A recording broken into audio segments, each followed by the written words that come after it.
Hello दोस्तों, एक और धार्मिक स्थल की ओर हम लोग चलने का प्रयास कर रहे हैं। इंदौर शहर से 39 किलोमीटर दूर देवपालपुर है और हम लोग देवपालपुर जाने का प्रयास कर रहे हैं। एयरपोर्ट से होते हुए आपको इंदौर का जो एयरपोर्ट है वहाँ से होते हुए ये रास्ता जाता है। तो 39 किलोमीटर का सफ़र हम लोग बाइक से पूरा करेंगे। और बाइक चूँकि हम ही चला रहे हैं तो दोस्त मेरा वो जो है सारे फ़ोटोज़ खींच रहा है, शूटिंग कर रहा है। तो ये स्थान कैसा है, इसकी भव्यता कैसी है और रास्ते के क्या क्या नज़ारे हैं, अगर आप देखेंगे तो आपको बहुत ही अच्छा लगेगा। और जो देवपालपुर में जहाँ हम लोग जा रहे हैं वह स्थान कैसा है, जब हम लोग वहाँ पर पहुँचेंगे तो उसको भी देखने का प्रयास करेंगे। सबसे पहले हम लोग जब रास्ते में चलते हैं तो रास्ते में चलते समय हमने जो फ़ोटो शूट की उस समय तो हम लोगों को नहीं पता चला, लेकिन जैसे जैसे हम लोगों ने इसको शूट करने के बाद जब हम लोग इसको एडिट कर रहे थे तो जो नज़ारे हमको देखने को मिले वो बहुत ही अच्छे लगे, हमारे मन को भी मोहने वाले थे, बहुत ही प्यारे नज़ारे मिले। और ये पूरा सफ़र हम लोगों ने तो एंजॉय किया ही। हमने सोचा कि आपको भी ये सफ़र के बारे में दिखाएं और आप लोग भी जाकर कम से कम देख कर के इसका एंजॉय करें।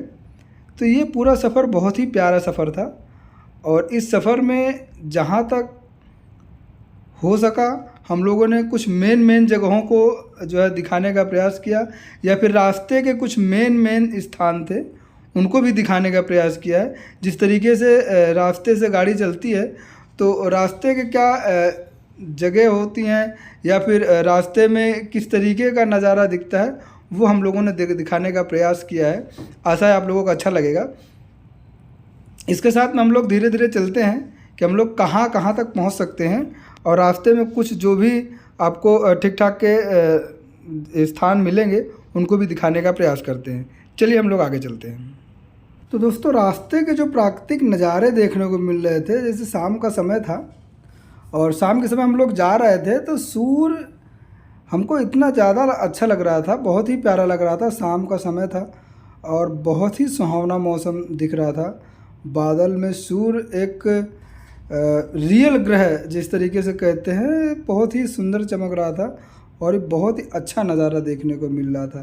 दोस्तों, ये एक यशवंत बांध है जहाँ से कहते हैं कि पूरे इंदौर को पानी सप्लाई होता है। तो ये बांध है और ये बांध बहुत ही बड़ा है और इसी के पास में जो है इसके उधर साइड में लोटस वैली है, जहाँ के अभी हम लोग बात कर रहे थे कि लोटस वैली में लोग आते हैं और शूटिंग्स वगैरह करते हैं।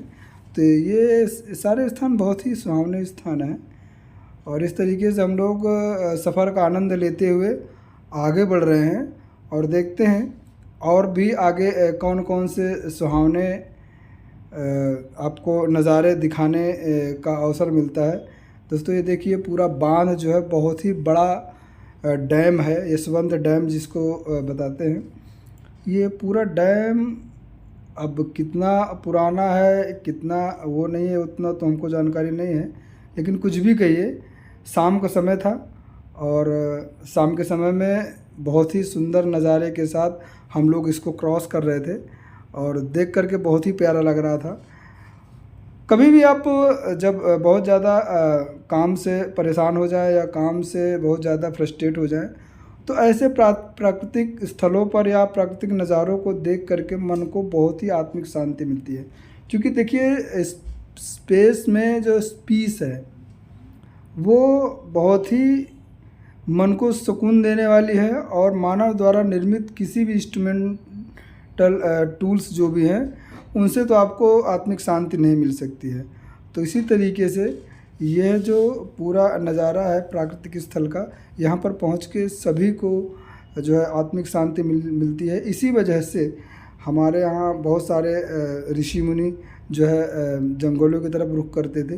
क्योंकि शहर के शोरगुल भरे नज़ारे से अगर हम लोग बाहर जाते हैं तो वहाँ पर कुछ देर रह कर के अगर हम लोग थोड़ा सा रुकते हैं तो हम लोगों को बहुत ही सुकून मिलता है और एक नई ऊर्जा के साथ फिर हम लोग अगले दिन से अपने काम के लिए तैयार हो सकते हैं। तो ये पूरा सफ़र देखने में तो थोड़ा सा बोरिंग लग सकता है, लेकिन जो आप देखते हैं ये सफ़र बहुत ही प्यारा सफ़र था और ये पूरे सफ़र में हम लोग काफ़ी ज़्यादा एंजॉय किए और काफ़ी ज़्यादा एंजॉय करते हुए ट्रैवलिंग करते हुए आराम से हम लोग अपने गंतव्य की तरफ चल रहे थे और धीरे धीरे हम लोग अपने गंतव्य की तरफ पहुंच रहे हैं।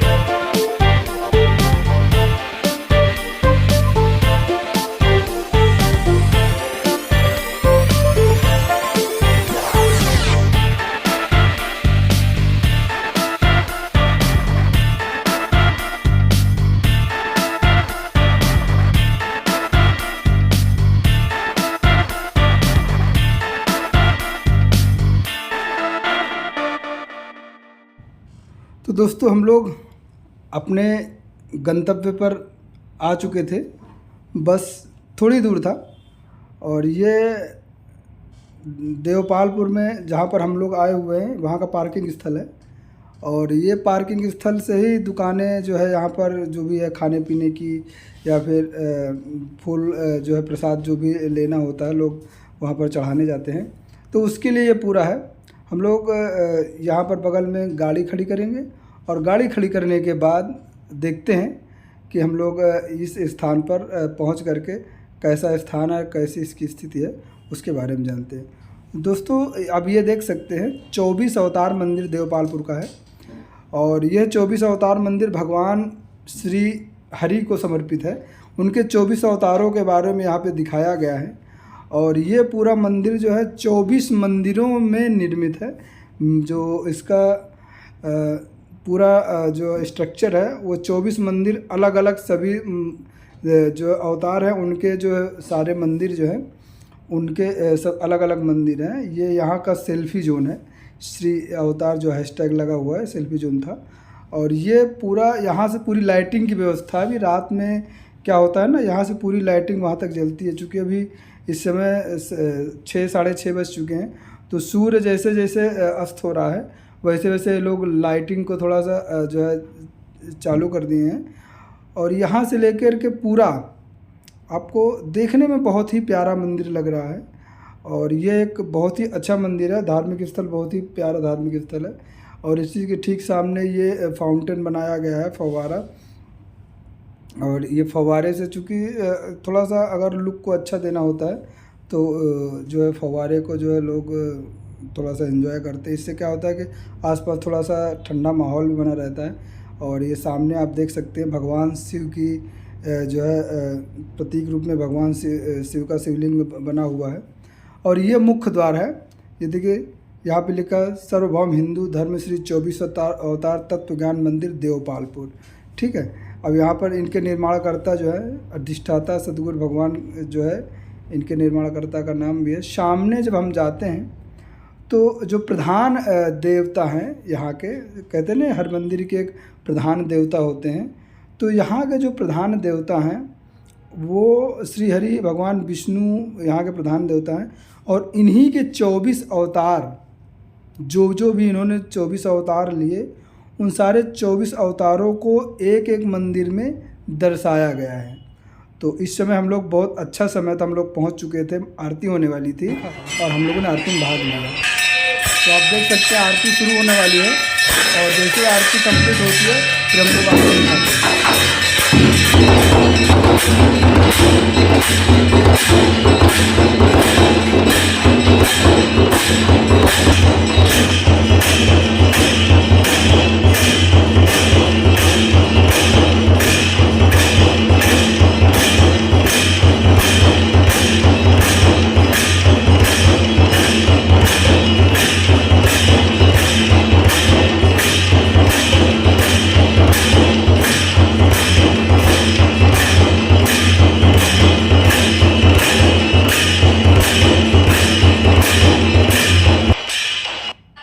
तो आरती ख़त्म हो चुकी थी और हम लोगों ने जो है आरती ले करके और प्रसाद भी लिया।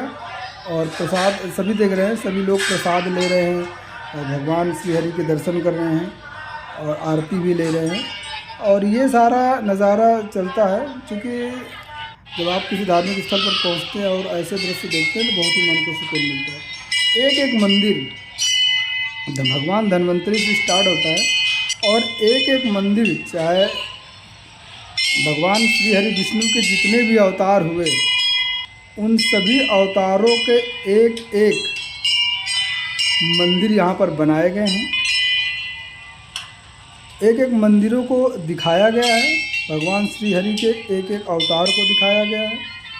और ये सारे अवतार आप इस मंदिर में आकर के देख सकते हैं। वैसे तो केवल हमारे यहाँ जो है 11-12 अवतार ही माने जाते हैं, लेकिन भगवान श्री हरि विष्णु के 24 अवतार यहाँ पर बताए गए हैं। और 24 अवतार कौन कौन से हैं, यहाँ पर आकर के उन 24 अवतारों के बारे में आप जान सकते हैं। यहाँ पर सभी जितने भी अवतार हुए उनके मंदिरों को बनाया गया है। और एक ख़ास बात यह है कि यह मंदिर संगमरमर से बना हुआ है और बहुत ही प्यारा मंदिर है। इस मंदिर के नज़ारे आपको मिल जाएंगे और ये पूरा माहौल यहाँ का जो पूरा बना हुआ है ये बहुत ही प्यारा माहौल है। आप देख सकते हैं यह पूरे मंदिर यहाँ से लेकर के वहाँ तक जितने भी मंदिर हैं उन सारे मंदिरों को यहाँ पर बहुत ही अच्छे से दिखाया गया है। और इन मंदिरों में आपको फूल प्रसाद जो है ज़्यादा चढ़ाने की ज़रूरत नहीं है। आप जाइए, आराम से दर्शन कीजिए और आपकी श्रद्धा के अनुसार, अगर आपकी कोई श्रद्धा है, आप श्रद्धा से कुछ चढ़ाना चाहते हैं तो यहाँ पर जो है QR कोड लगे हुए हैं UPI के।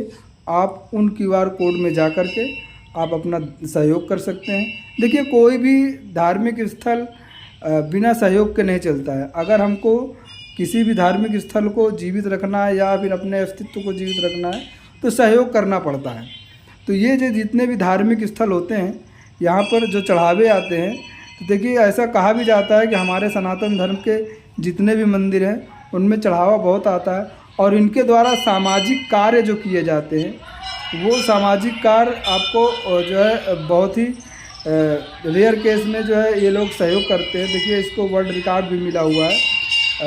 इस मंदिर को book of the world record, golden book of the world record मिला हुआ है। और देखिए, जो मंदिर होते हैं यहाँ पे जो चढ़ावा चढ़ता है, इस चढ़ावे से जब कभी हमारे भारत में या हमारे देश में नहीं पूरे विश्व में कहीं आपदा आती है तो यह मंदिर जो है उनमें बढ़ चढ़ कर हिस्सा लेते हैं। कभी भूकंप हो गया या कहीं महामारी आ गई, ऐसी स्थितियों में ये मंदिर जो है बढ़ चढ़ कर हिस्सा लेते हैं। और इनके द्वारा जो भी आपको आप देख सकते हैं, आप जो भी धार्मिक कार्य होते हैं या फिर शिक्षा से संबंधित होते हैं और या फिर सेवा संबंधित कार्य होते हैं, ये लोग उस पर जो है अपना काम करते हैं। तो हम जब कभी भी किसी धार्मिक स्थल पर जाएं तो वहाँ पर अपने मतलब क्षमता अनुसार कुछ ना कुछ सहयोग करें, शारीरिक सहयोग करें, मानसिक सहयोग करें। और आप जो है इसके द्वारा जो है लोगों को बताएं जिससे जो सक्षम हो वो सहयोग कर सके। इससे क्या होता है कि हमारी जो धार्मिक स्थल है वो सुरक्षित रहेंगे, संरक्षित रहेंगे। और साथ में इनके द्वारा जो भी सेवा कार्य होते हैं वो भी संपूर्ण रूप से सुचारू रूप से चलते रहेंगे। और जो भी गरीब लोग होते हैं, क्योंकि यहाँ पर देखिए बहुत सारे ऐसे भंडारे चलते रहते हैं जहाँ पर जो सक्षम नहीं है या फिर जो वृद्ध होते हैं जिनके बच्चे जो है उनको घर से बाहर निकाल देते हैं, उनको भी यहाँ पे शरणस्थली मिल जाती है, शरण मिल जाता है। तो ऐसे धार्मिक स्थलों को जो हम लोग जो है पूरी तरीके से समर्थन करें। भगवान श्री हरि को समर्पित यह देवपालपुर का 24वां अवतार मंदिर बहुत ही प्यारा मंदिर है। और इस मंदिर के जो नज़ारे हैं, शाम के समय यहाँ की लाइटिंग बहुत ही अच्छी लाइटिंग लगती है। हम लोगों ने दर्शन पूरी तरीके से कर लिए थे और करने के बाद हम लोग बाहर निकल रहे थे। तो जैसे हम लोग बाहर निकल रहे थे तो हम लोग जब बाहर से देखते थे तो यहाँ का जो लाइटिंग की व्यवस्था थी वो लाइटिंग की व्यवस्था बहुत ही अच्छी लग रही थी। आप देख सकते हैं लाइटिंग व्यवस्था कितनी प्यारी व्यवस्था है। तो इस तरीके से देवपालपुर का 24वां अवतार मंदिर बहुत ही भव्य मंदिर है। रात के समय यहाँ की लाइटिंग बहुत ही अच्छी लगती है। अगर कभी आपका इंदौर आना हो तो वहाँ से 39 किलोमीटर है। आप जो है आकर के इस मंदिर में जा कर के और इसके दर्शन कर सकते हैं, साथ साथ में इस मंदिर के नज़ारे को देख सकते हैं। तो इस तरीके से धार्मिक स्थल को संजोए हुए और धार्मिक परंपराओं को सजोए हुए ये मंदिर बहुत ही सुंदर मंदिर लगता है।